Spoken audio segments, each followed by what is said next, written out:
ఐబొమ్మ రవిని నిర్దోషిగా బయటకు తీసుకొస్తా. ఏపీ హైకోర్టు న్యాయవాది రాజారావు అంటున్నాడంట ఈ మాట. మూవీ పైరసీ కేసులో అరెస్ట్ అయిన ఐబొమ్మ నిర్వాహకుడు ఇమ్మడి రవిని త్వరలో నిర్దోషిగా బయటకు తీసుకొస్తానని ఏపీ హైకోర్టు న్యాయవాది పేటేటి రాజారావు స్పష్టం చేశారు. గురువారం బషీర్బాగ్ ప్రెస్ క్లబ్లో ఏర్పాటు చేసిన సమావేశంలో ఆయన మాట్లాడారు. న్యాయస్థానంలో ఇమ్మడి రవి కేసు విషయంలో చట్టపరంగా బలమైన వాదనలు వినిపిస్తానని అన్నారు. తద్వారా అతడిని త్వరలోనే జైలు నుంచి బెయిల్పై విడుదల చేయిస్తానన్నారు. రవిపై పోలీసులు పెట్టిన సెక్షన్లు బెయిలబుల్ సెక్షన్లని తెలిపారు. త్వరలో రవి తండ్రిని కలిసి ధైర్యం చెప్తానన్నారు. ఇమ్మడి రవి చేసింది తప్పేనని, కానీ తెలుగు ప్రజల మద్దతు అతనికి ఉందన్నారు.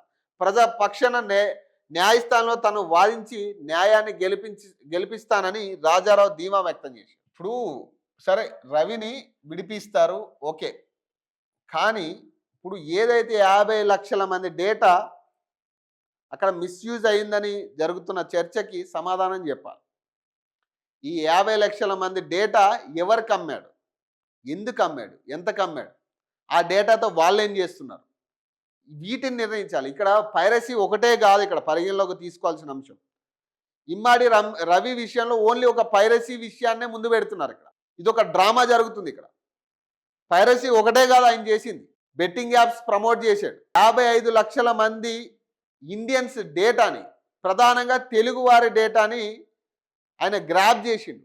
ఈవెన్ ప్రభుత్వ సైట్లలోంచి కూడా కీలకమైన డేటాని ఆయన తీసుకున్నాడు. ఈ మాట ఆయనే చెప్పింది ఆ మాట గతంలో. మరి ఇవన్నీ కూడా అసలు ఏం జరుగుతుంది అనేది బ్యాక్ ఎండ్ మొత్తం ఏం జరిగింది, ఆ డేటా ఏం చేశాడు, ఎవరికి అమ్మాడు, ఆ డేటాతో వాళ్ళు ఏం చేస్తున్నారు అనేది చాలా కీలకంగా తేరాల్సిన అంశం. ఎవరెవరి డేటా తన దగ్గర ఉంది, సామాన్యుల డేటాతో పాటు మరి రాజకీయానికి సంబంధించిన వ్యక్తుల డేటా కూడా ఉండే ఛాన్స్ ఉంది. ఎంతమంది సెలబ్రిటీల డేటా ఉంది, డేటా ఉంటే ఆ డేటాలో ఏమేమి కీలకమైన అంశాలు ఉన్నాయి, ఇవన్నీ కూడా పరిగణలోకి తీసుకోవాలి. ఈవెన్ మన బ్యాంక్ స్టేట్మెంట్స్తో సహా, మన బ్యాంక్ పాస్వర్డ్తో సహా అతని దగ్గర ఉన్నాయి. వాటికి సంబంధించి ఫస్ట్ దానికి సంబంధించిన సెక్షన్స్ మనం కీలకంగా పెట్టాల్సిన విషయం. ఇప్పుడు దానికి సంబంధించిన సమాచారాన్ని బయటికి రాబట్టాలి. ఇక్కడ రవికి బెయిల్ వస్తుందా రాదా, తెప్పిస్తారా లేదా అనే అంశం కాదు. ఇక్కడ మాకు పైరసీతో సంబంధం లేదు.